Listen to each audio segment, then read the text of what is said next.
بينكم مودة ورحمة إن في ذلك لآيات لقوم يتفكرون।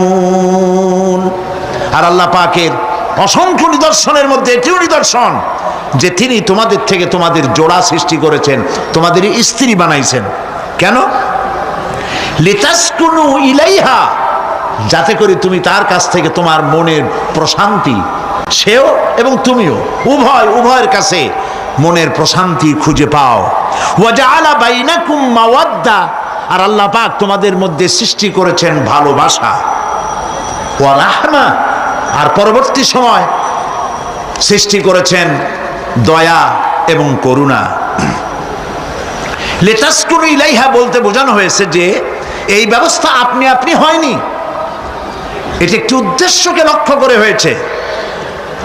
একে অপরের নিকটে যেন শান্তি পায়, প্রশান্তি পায়, একজন আরেকজনের কাছে পূর্ণ মাত্রায় তাই মিলিত হওয়ার জন্য নির্জন পরিবেশের আশ্রয় নেয়। আর এভাবে করি আল্লাহ পাক মানব বংশের এই ধারাকে অব্যাহত রেখেছেন। সুবহানাল্লাহ। ওয়া জাআলা বাইনাকুম মাওয়াদ্দা, আর তোমাদের মধ্যে আল্লাহ পাক ভালোবাসা সৃষ্টি করেছেন। এই কথা বলার এর ব্যাখ্যা কি? ভালোবাসা সৃষ্টি করেছেন এর ব্যাখ্যা এরকম হতে পারে, কয়েক রকম। আমি যেটা জেনেছি সেটি হচ্ছে এরকম: ভালোবাসা সৃষ্টি হওয়ার তো কথা ছিল না। এক পর্যায়ে ভালোবাসা থাকবে কোনো একটি বিশেষ সময়, বাকি সব সময় ঝগড়া হবে, এটাই হওয়া স্বাভাবিক ছিল। ধরুন মেয়ের বাড়ি চট্টগ্রাম, ছেলের বাড়ি বরিশাল।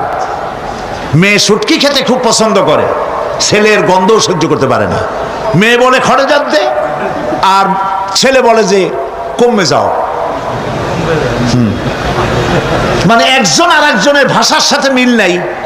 কথা ঠিক কিনা বলেন? ভাষার সাথে মিল নাই, রুচির সাথে মিল নাই। একজনে টক পছন্দ করে আর একজনে টক সহ্য করতে পারে না, আর একজনে শুটকি খায় আর একজনে শুটকি পছন্দ করে না। কাজেই রুচি আর অভ্যাস ইত্যাদি দিয়ে সারাদিন স্বামী স্ত্রীর মধ্যে ঝগড়া হওয়া স্বাভাবিক ছিল, ঠিক না?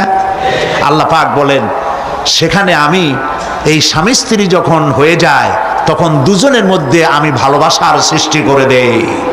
আর সে ভালোবাসা এমন পর্যায়ে চলে যায়, স্ত্রী তার স্বামীর জন্য জীবন দিতে চায়, স্বামী তার স্ত্রীর জন্য জীবনের সব কিছু উজাড় করে দিতে চায়।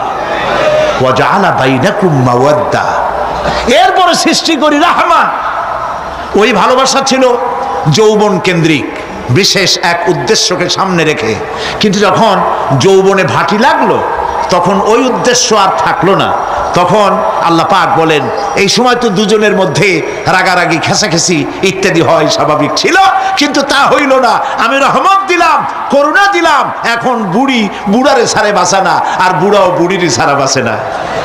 তাও আমরা সুবহানাল্লাহ কব না? প্রিয় ভাই সব, আমি বুঝতে পারছি আপনারা বলেন ঠিকই, তবে শুনতে শুনতে মোহমুগ্ধ হয়ে বলার সময় পান না। জি, আলহামদুলিল্লাহ, বলি আলহামদুলিল্লাহ। তো আল্লাহ রাব্বুল আলামিন পরস্পরের মধ্যেই ভালোবাসা সৃষ্টি করলেন। এটি আল্লাহ পাকের আয়াত। এটা আল্লাহ পাকের কি বলুন? আয়াত মানে কি? নিদর্শন।